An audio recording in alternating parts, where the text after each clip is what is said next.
This is Justine Sacco. She was the communications director for IAC, an internet company owned by media mogul Barry Diller. Today, the only thing she is looking for a new job after making a post on Twitter mocking AIDS victims, but only the black ones.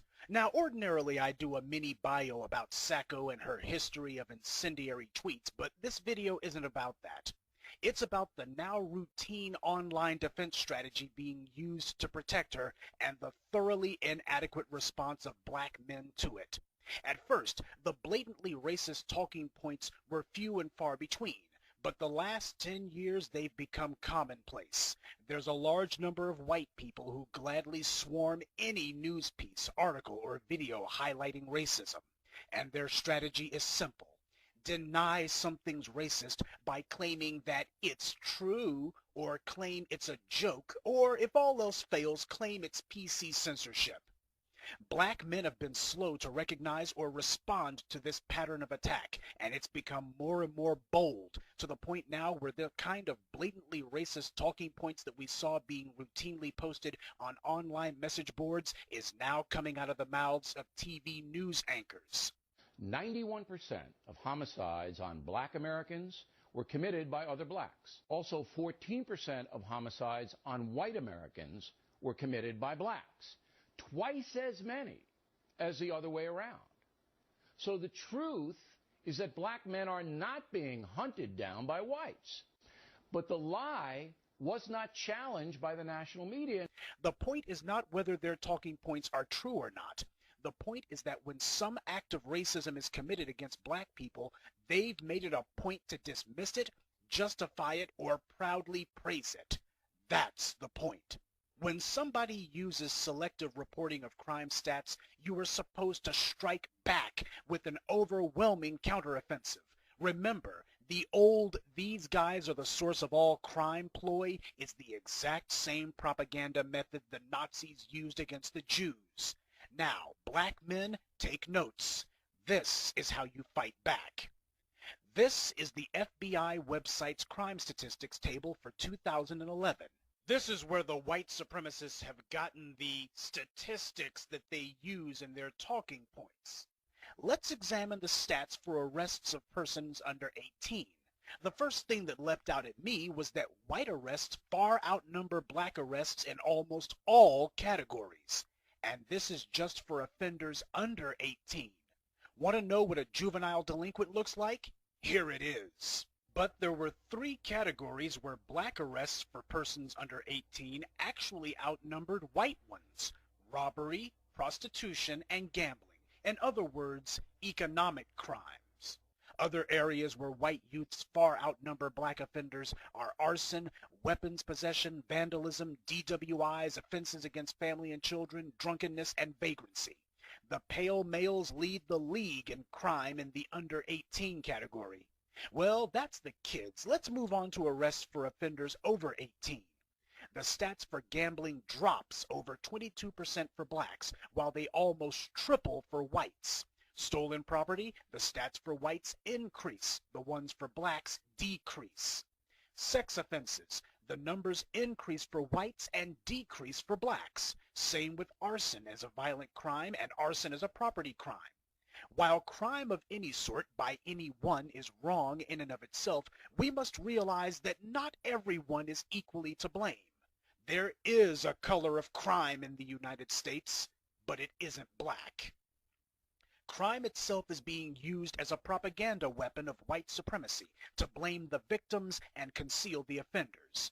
Now you see why the white trolls obsess over so-called violent crime stats. I say so-called because arson, sex offenses, and vandalism are all violent crimes, though they don't get touted. Whites commit the vast majority of hate crimes, and their savagery has gone unaddressed and unchanged for centuries. And even when we look at the violent crime stats the white supremacists like to brag about, we notice right away that the arrest for murder and rape for blacks goes down after age 18 while going up for whites. And when you look at a non-violent crime like robbery, the contrast is even more stark.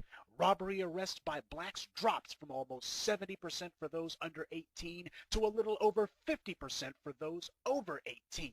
However, robbery arrests for whites jumps a stunning 50%. To wit, as whites get older, they also become far more violent and more lawless. And while the crime stats that I saw interested me, what I found to be far more interesting were the crime stats that were missing. Notice how we have no stats for crimes such as mass murder, serial killing, or domestic terrorism. The truth is that black men are not being hunted down by whites, as some hysterical commentators charged after the Zimmerman acquittal. Now, it takes some digging, but what you quickly find is that although blacks are only 13% of the population, we are 3 times as likely to be a hate crime victim as a white person. This is why you see them trying to split hairs and dissect individual statistics by saying more whites are attacked by blacks, blah, blah, blah. They don't have real hate crimes to point to, so they've been reduced to cherry-picking fragments of the data, not even a whole statistic, but a fragment of one, in order to fabricate a black-on-white hate crime figure that doesn't truly exist. Now, this is clearly a distortion, but let's deal with the rhetoric as if it were true. As I've shown, even in cases where the offender is black and the victim is white, the cause of the crime is almost always the same. Money. In the black community, where money is not the main motive, it is usually murder done for respect. In a society where you're demonized, oppressed, and given no outlet to fight those who are oppressing you, apparently it comes as a huge surprise to white people that an oppressed underclass vent their anger on each other. The number one reason for black crime is economics. Either they're trying to survive, trying to get drugs, which is what an oppressed underclass has always done to escape their misery, to get the respect they're denied in the rest of the society, or they're trying to live the high life by ripping off other people. The number one reason for white crime, on the other hand, is they enjoy it. But all this constant kvetching over crime by the whites really becomes ridiculous when one considers that, according to the same FBI whose statistics these bigots get so worked up over, crime in the U.S. is actually at an historic low. Not just historic for the last 30 or so years, but a dramatic drop in the last 5 years alone. But we all know the problem here isn't crime at all. It's the dramatic diminution of white power on all levels. In recent years, white power has begun to hurt whites themselves, and the white men who run the society desperately want a distraction to get the attention off themselves, and the rank-and-file white men desperately want a foil they can use to feel better about their own sorry lives. Neither the rich white man nor the poor one has any excuse for failure. America has been tailor-made to guarantee white male success, and yet everywhere you look, you're starting to see nothing but white failure. The old black man as the perpetrator ruse has become so useless that now the whites have been reduced to defending armed thugs who gun down children walking home. Now, when these guys get confronted, they immediately backpedal. The problem in the violence in this country isn't generated by whites. It's generated primarily by blacks. So it's in context. Surely you know that. Well, the majority of people are actually killed by someone of their own race, and I'm sure that you know that. So you have the majority of white people being killed by white people, 83%. This is all about protecting Americans, no matter what color they are. That's what this story of this Trayvon Martin is all about, protecting Americans. But the damage is done. Their goal is to get their talking point out there into the public consciousness. When they launch their racist salvos and nobody responds, they win. And the knee-jerk defenses that Justine Sacco received are all part of it. For example, after Sacco was rightly fired, the dimwits over at Breitbart ran a piece filled with the typical white male phony outrage. This time they started off by attacking the public itself, saying, if you think for whatever reason that what happened to Justine Sacco is okay, I'm assuming you won't have any problem with me watching your personal social media accounts blowing up at Breitbart News what I deem offensive, and then without asking you, contacting your employer and demanding you be fired. Your rules, not mine. That's very interesting coming from this group, because it was Breitbart, you'll recall, who did exactly that to Shirley Sherrod. You'll remember she was the Department of Agriculture employee who the now deceased Andrew Breitbart libelously destroyed the career of with a deceptively edited tape posted on his website. And he himself went on any news outlet dumb enough to have him claiming that she was a racist. He did not give her any opportunity to defend herself, nor did he give her any warning of the attack he was launching. Sherrod had no idea she had been fired, nor had she been given any chance to explain herself beforehand. She'd never even gotten the chance to hear the claims against her. All she knew was she was driving home and got an emergency phone call from her supervisors telling her to pull over on the side of the road right then and there and to text in her resignation that very instant. Why? Because the website Breitbart and its online racist army supported by Fox News created a fake controversy with made-up evidence, and as a result, the White House was so eager to try to get out ahead of the scandal that they couldn't wait for her to come back to the office and type out a resignation. Now, Breitbart's false story caused real consequences. They utterly destroyed Shirley Sherrod's career, her life, and her reputation, all based on lies. Sacco wrecked her own job, however, with the truth. In fact, that's Breitbart's and the white blogosphere's entire problem with it. Sacco was fired based entirely on a post that can be taken no other way than the way in which she said it. And even the liars over at Breitbart seemed to realize what hypocrites they were, because later in the same smear piece, they qualified their defense of Sacco on the grounds that she is a private citizen, as opposed to a public servant like Sherrod, I suppose. Now, there's been plenty of defenses offered by the white trolls, and it's a shame that black men in particular have not upped their debate IQ, because dealing with the talking points is easy enough to do. First of all, Sacco's claim that being white somehow makes you immune to AIDS is a joke on her, because the first recorded AIDS case was a white man, a homosexual airline employee from Canada. The white trolls like to use Wikipedia as their source. Now, it needs to be stated that Wikipedia is an open source website that can be and frequently is edited by any user who has an account. So when some Stormfront refugee quotes Wikipedia as their source, you need to ask yourself if they are in fact quoting bogus information that they themselves put there. However, for the sake of argument, let's use Wikipedia as a source. It immediately disproves the white troll's talking point that Africa has some sort of monopoly on AIDS. Of the top 20 countries with AIDS, India ranks 3rd, Russia 12th, and the US 9th. In fact, to go further down the line, the Ukraine ranks higher than Ghana, the Sudan, or Rwanda, and France ranks higher in AIDS cases than the Congo and higher than its former colonies of Mali or even Haiti. More Germans have AIDS than Jamaicans, and you have a greater chance of getting AIDS in Switzerland than you do in Somalia. Now, I'm not saying that Wikipedia is any sort of reliable source, but what I am saying is that you can beat the white trolls on their own terms. So why aren't you? Some of you think if you ignore these chumps, they'll go away. Well, let me tell you something.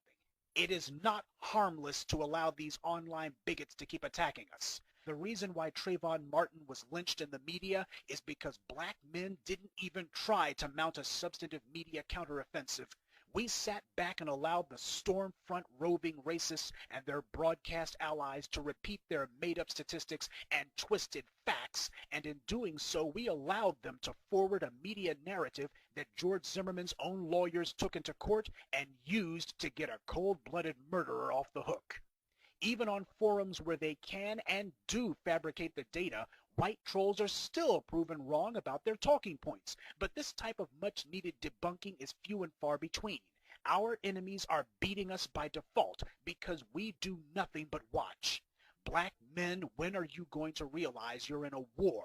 We need to talk to each other, educate each other, and defend each other. If you have a YouTube account, you're supposed to be using it to promote your agenda. But that assumes you have one, because the white trolls certainly do, and they have a ready haven in the mainstream media, and there's good reason for that. This is Ike Perlmutter. You don't know who he is, and that's a shame because he's not only the CEO of Marvel Entertainment, yes, that Marvel Entertainment, he's also one of the largest shareholders in the Walt Disney Corporation and one of the wealthiest men in America. But he's also got some pointed things to say about black men. When Terrence Howard got fired from Iron Man 2, Perlmutter was reported as having said it didn't matter who they replaced him with because all black people look alike anyways. Think about that the next time you wonder why Marvel never puts out any black superheroes. We don't know who these people are on the internet carrying on this web-based media jihad against us, but we are starting to find out, aren't we? And this disease has spread beyond the usual online sewers. It is now a regular part of so-called mainstream journalism. Next time you see some troll posting the same old canned racist statistics they picked up on Stormfront, take a moment and ask yourself, does this clown work for a TV station or newspaper or major media website? The chances are that they do. What we need is a media counteroffensive, an army of black citizen journalists. That means you. Yes, you watching this video. It's way past time black men began acting as our own media, rather than looking for something to be entertained by or waiting for someone else to post a video or column so you can say, right on, why don't you do some legwork of your own? Black men are where this will have to start because no one else gives a damn except us. Some of us anyway.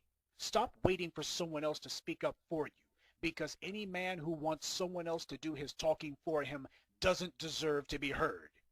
Our enemies are on the attack daily, and who is exposing them? Who is refuting them? Who is making them pay for it? The internet is a powerful tool meant to empower you, but even the most powerful tool on earth is worthless if you don't use it. And sitting back watching or reading what others have done makes it where all you can be is a meaningless supporter at best and a helpless victim at worst. I've made my choice long ago what I would be, and it's not going to be a victim or a passive observer. Now, show what you are going to do.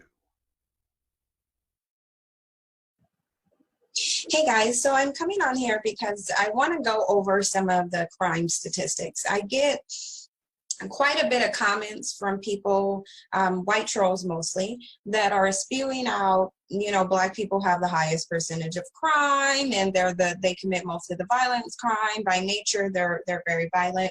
So I'm going to talk about this a little bit in this video, and I did this already in the past, you know, and gave the links to it. But right now, in this video, I'm actually going to show you what I'm referring to. Before I do that, I want to give you a little bit of context on statistics. Anyone who understands statistics, which you just have to have a basic working knowledge of it, will know that the only way you're going to get accuracy when dealing with statistics is, number one, if you have equal population sizes, okay? Now, we know in America, the majority of the population is white. So therefore, when you're comparing white crime to black crime, you're not really going to get accuracy if you do it by statistics. You're going to get a smokescreen, basically, because it's the equivalent of this, and this is to show you exactly how it is. Say that you have 100 oranges and 50 of them are rotten. Okay, so you have a population of 100 oranges, 50 of them is rotten. Then you take a population of 160, you can have 160 apples and 60 of those apples are rotten. Although with the apples you have a higher number of rotten apples, you're going to have a lower percentage than the oranges, okay? Because that's simply how statistics work. Unless you compare equal population sizes, you're not going to have accuracy. So when you see all these comments and you see these white people saying, oh, you know, black people have a higher percentage of crime, they're literally giving you a smokescreen. That's what they're doing. They're providing a smokescreen using percentages. Excuse me. Notice you never hear them say black people commit more crimes. You actually might hear some people say black people commit more crimes. You'll see trolls doing it, but you really won't see this being said over the news because this simply isn't true. So what I'm going to do is, because I notice a lot of white people, they like to reference the FBI crime statistics. They'll only go to the percentage part because, again, percentages is only going to be accuracy, and it's only going to paint an accurate picture if you're comparing equal population sizes. We already know that's not the case in America. It's impossible to do that. So with percentages, you're never going to have accuracy. You're not going to get an idea of who's actually doing the most. The only way you're going to do that is to compare the raw numbers, which anyone in statistics who have a basic working knowledge of statistics, anyone will tell you that you can't, that's not accurate. You need to, when you have unequal population sizes, you need to go by the raw numbers. They're not doing this for a reason. So I want you guys to look at the, so we're going to look first at the FBI crime statistics. We're going to look at that. And I'm going to show you guys something, because this is a thing that a lot of white people like to reference. Now, if you notice, you will see that this is the FBI crime statistics website. It'll give you a breakdown and a table of the arrests for these crimes. Now, mind you, it says 2013. The FBI crime reports doesn't go by a yearly report. They go by a period. So it'll either be from 2010 to 2013, 2013 to 2016. Not saying that that's how it is, but it goes by a period. It's not going to go by every single year. So the most recent one was for the period of 2013. But so let's look at this now. If we look at total crime, because white people like to tell you black people commit more crimes. So these are going by the arrest for these crimes. Now, you know, the FBI statistics isn't going to show you convictions, because court trials, they take a very long time. You know, you can get plea deals, a number of things that can happen that can, you know, change the outcome of it. So they're going by arrest for it. But so look, if we go by here, we go by the total charge offenses. So if you go by overall total arrests for crime, if you go by white, you have 6,204,197. With the black people, you have 2,549,655. So that right there is already telling you in overall crimes, white people. Keep in mind, all white people aren't committing crimes. So they're a percentage of the white population that are actually committing these crimes. That's what they won't. That's what they fail to tell you when they're going over these crimes. They'll say, "Oh, black people have more crimes than white people." Now, if you break it down to raw numbers, then you get accuracy. So, because with this, you see, according to the FBI crime database, you see that white people are actually being arrested for far more crimes. Now, they'll profile black people, but really they should be profiling white people, because they are the ones, if they were actually going by who's committing the most crimes, they would be going in accordance to the FBI crime table. They will be doing it by white, because they're committing over 4 million crimes more than black people are, by and large. Okay, now, so if you go down to murder and non-negligent manslaughter, this is literally the only category that black people are arrested more, and the variation is really not that different. So if you look at white people have 3,799 arrests, black people have 4,379. So if you go to the percentage, the overall percentage of crime. Now look at the total percentage of crime. If you look at that here, you have 68.9% for white people. Now, even with percentages, they will tell you that black people commit 50% of the crimes, but really they don't, because these are the total charges, total arrests. But that means an accumulation of all these crimes combined. That's what that means. Total crimes, all of these combined. So if you look at the percentage, white people are actually, even by percentage, committing more. They're committing, or they're being arrested for 68.9% of the crimes, whereas black people are 28.3. So there's a significant difference in it. But, you know, again, smoke screens. Now, if you go by the murder and negligent manslaughter, then you will see 45 versus 52%. That's a 7% difference, okay? That's a 7% difference. And again, you're not comparing equal population sizes here. So even that 7% variation really is really small and insignificant if you look at the fact that you're not comparing population sizes, okay? So these are just of the people that were arrested. This isn't of the whole total population. So even still, because there are more more white people than black people, you still are going to have unequal population sizes. Now, there's this myth of the black man being this rapist, boogeyman, sexual predator. But if you go over here to total rapes committed, you see white people committing 8,946, black people 4,229. Go to percentages, it's 66.2% white, 31.3% black. So the thing of it is by and large, they're committing 30% more. This is double. This is more than double what black people are committing. More than double. But you'll see them saying, oh, black people, violent crime. Now look at robbery. Then you have robbery. And here's another one that, which is understandable. Robbery is a crime committed by economics. So that's kind of understandable. Obviously, you have black people, they're the poorest population, they're going to have a higher robbery.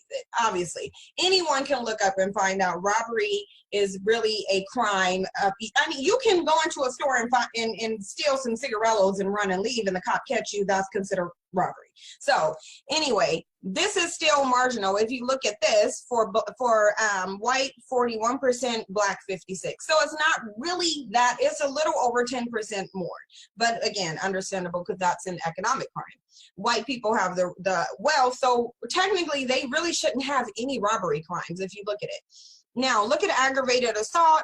White people have 183, black people 98. So literally they're committing almost 100,000 more aggravated assaults than black people are. If you go to the percentage, white 62, black 33. So again, white people are committing, by and large, almost double, sometimes over double the amount that black people are doing.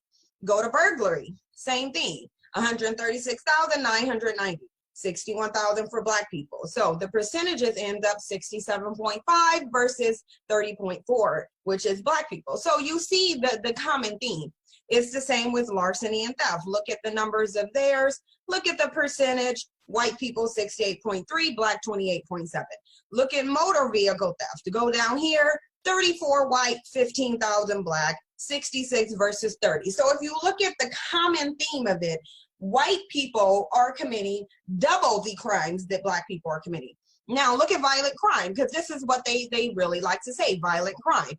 So look at total for white, 228,782. Look at black people, 151,000, significantly less. You have 58% for white people, 38% for black. But they'll tell you, again, black people are the most violent people. Look at all these other ones. Property crime, double, 855,000. Other assaults, you can just stolen property. In all categories, if you go down here, white people are committing more. Drug abuse violations. Now, we already know most black men, most black people in general, are in jail for drug offenses. However, drug abuse violations, look at white people, 815,000 versus 365,000. Okay, so the percentage for black people, for white people, 67.7, 30.4 for black people. So that'll tell you and give you, even if you go down this, and I'm gonna leave you the link in the description so you can see this. Now, the thing of it is that, again, when these are broken down and you see the percentages, you're only going to see propaganda. That's exactly only what you're going to see. You're going to see propaganda because, again, the media has to paint a picture. They have to give you information that's consistent with their rhetoric of the black boogeyman. So that's why they're going to distort the information. They're not going to give you the actual facts because, again, any one of those news media can take this chart and break it down if they want to, but they're not doing it.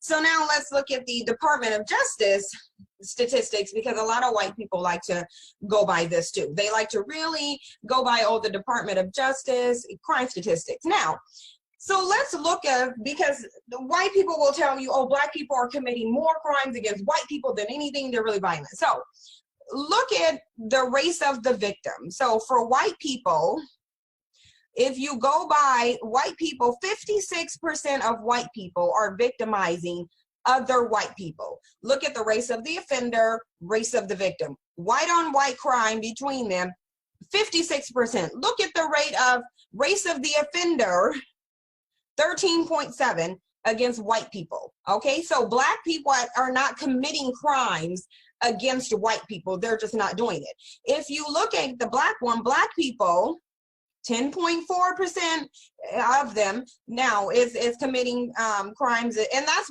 because of black people and white people generally do not live in the same area. So that's why you're going to see 10% of white offenders victimizing or white percenters victimizing black people. Black people by far commit more crimes against other black people, but again, they're grouped together. So the people aren't going to travel hundreds of miles to commit crimes against different people when they don't have to.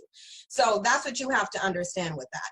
And if I'm going to put this in there too, so you can look at this too, but this is a distribution of violent victimizations based on race, because they'll tell you, oh, more black people are committing crimes against white people than anything else. They're really not. Even the ones where white are victimizing black, it's a marginal. It's what, a 3% difference, 10.4 to 13.7. That's what, a 10, maybe like a 3%, 3.5% difference. So that speaks a lot too, because the thing of it is they want to, they want to, let me just scroll down this actually, because I didn't even look at this. But yeah, they want to sit here and tell you that, they want to sit here and tell you. Now, here's another screen, because white people, I do want to show you this chart actually, because white people will tell you black on black crime is such a problem. Okay, they want to tell you black on black crime. Look at this chart right here. So this says choice of victims by white violent offenders. Notice how white people at an 82.4% is victimizing other white people. Then they're victimizing Hispanics and everyone else too. So they commit a whole lot of crime. Now go down to black people. Choice of victim by black violent offenders. Black victims by black victims is 40.9%. So they'll tell you there's a problem with black on black crime, but in reality, the problem is with white crime against humanity. And the Department of Justice shows it. They're victimizing everybody. They're victimizing themselves. They're victimizing other people. Black people really aren't doing that much. Okay, so 38% of them is white. 40.9% is black. So really, black people aren't that discriminate with who they're victimizing. If you look at this, they're really not that discriminate. There's not that much variation statistically between black people victimizing white and black people. There's like what, a 2.3% difference. So yeah, and look at the Hispanics. Now Hispanics, choice of the victim by Hispanics. Hispanics have a higher degree of victimizing white people than any one of them. The black people, surely not black people. Black people are not even victimizing white people to the extent Hispanics are, but you'll just hear a whole lot of it. Black on black crime against white people. So that's the thing that I want you guys to see. And I'm going to put these charts so you can look into the links in the video. My question is this. If black people are violent by nature, why do white people commit more violent crimes than black people do? Despite the fact that we live in a country, why are they arrested for more of them? Despite the fact that we live in a country that has police officers who have been proven time and time again to racial profile and show preferential treatment towards white people. So white people, despite all their privilege, they still have a higher arrest rate than black people do for these violent crimes. So that should tell you something. Why do white people, in addition to their present violent actions, have a history of committing the most violent acts and black people don't? Why are white men your #1 mass shooters, serial killers, rapers, and child molesters? Well, why is that the case? Because you'll have a lot of white people saying, oh, black people are the most violent group, and I've seen this a lot in my comments. So why do these numbers suggest differently then? You guys have to understand the psychology in this, and this is the reason why I make these videos, because you need to understand the psychology in this. Manipulation literally is one of the concepts that America was built on. The entire educational system is built on manipulation. You know, whenever you decide to cherry pick certain truths or omit the truth or details that will lead to the truth, you're manipulating. You're trying to be manipulative because you want to control the perception of the masses. So that's what you're doing. This is why if you watch Fox News, you will never hear them say outright black people commit more crimes. You won't hear them say that. They're not going to say outright black people commit more crimes than white people do. what you will hear them say is that Black people have the highest percentage per capita of crimes, because they're going to say that because they know most people have no working knowledge of how statistics actually work and what they mean. They're relying on the ignorance and stupidity of the masses. That's really what they're doing, because again, propaganda wouldn't be successful if it weren't for the masses believing it and not doing the research and choosing to believe a lie. Since America is predominantly white, you can guess who the masses of ignorant people is. I mean, you can just literally, I'm not making this up. This is just what it is. But the interesting thing that I realized is that, and this just goes to why I believe that I get the response to these videos, because rest assured, even with this video, they're going to pick it apart. They're going to call it racist. They're going to create smoke screens. They're going to deflect. They're going to do everything that they can to tear this apart. Although the proof is in the pudding, they're even going to go so far as to say, well, white people are a higher percentage, so they should have higher crimes. Not necessarily. If you're going around parading yourself off and advertising yourself after moral paradigms of the country, then you really shouldn't be committing more crimes. Just because you're a higher population does not mean that you should automatically be committing more crimes or being arrested for them. You shouldn't be committing more crimes based off what you said about your own group of people. You guys have said that Black people are the most violent, so naturally Black people by numbers should be having more crimes, but they're not. White people are, and that's because your history shows that you are the most violent. Black people are violent in certain situations. It's circumstantial with Black people. I'm really feeling like it is inherent in white people. Now, and this isn't, of course, all white people, because the thing of it is again, all white people aren't committing crimes, just like all Black people aren't committing crimes. So this isn't a blanketed statement saying that all white people are out here being psychopaths, but obviously the majority of them are. Now, the thing is, though, white people, with their attitude and their reaction to this, have been lied to just like Black people have. They've been subject to the same educational system that we have been. They've been told that they are better. When you go through history and you show one group of people as subservient to the other group of people, you're automatically telling them that they're better. When you go out into the world and you're getting treated better than other people, you're telling them by action that they're better. You're reinforcing that belief that they're better. Their reaction to me shows that they feel like they're better, regardless to how much they may deny it. So that's the thing. You have to see what they're saying and what they're not saying. You have to learn how to read between the lines. And a lot of times, unless you break it down and analyze it, you're not going to understand that. There's also a psychology behind them being in denial. The thing of it is when I'm presenting truths like this to them, even if I speak out against, you know, the declining, the decline of their race, their birth rate, you know, their genetics being recessive, what I'm essentially doing is chipping away at the foundation of white people's self-esteem. This built on a lie. That's really what I'm doing, or what they see that I'm doing. They see me chipping away at that wall that's holding their self-esteem intact, and they don't like it. So that's why they're lashing out. Why I'm doing this by simply showing them with facts, because again, none of them has been able to refute anything that I've said, because they can't. They're not going to find the information out there. But what I'm doing by presenting this truth is breaking down their what's holding their self-esteem intact. This is why they hate me. This is why they give me the death threats, the rapes. They'll call me racist, although I have no power to oppress or deny them anything. That's why they do that, because they're lashing out. It's kind of like if you're around someone and that person is able to analyze you, and that person is bringing out things in you that you don't really want to acknowledge, then you're going to try to separate yourself from that person. You might lash out, you might even fight them. Certain people do this. They even like some people, if they're not ready to embrace certain problems that they have, what they will do is they will distance themselves from that person that's bringing truth. Because for most people, they will embrace a comfortable lie rather than the harsh truth, because the truth can be very harsh, especially if they've lived that lie and believed that lie their entire life. So what I'm doing to them is taking away the comfort of the lie from them and replacing it with the truth and saying, no, this is really who you are. This is why they'll quote percentages rather than raw numbers, because the percentages create the smoke screen.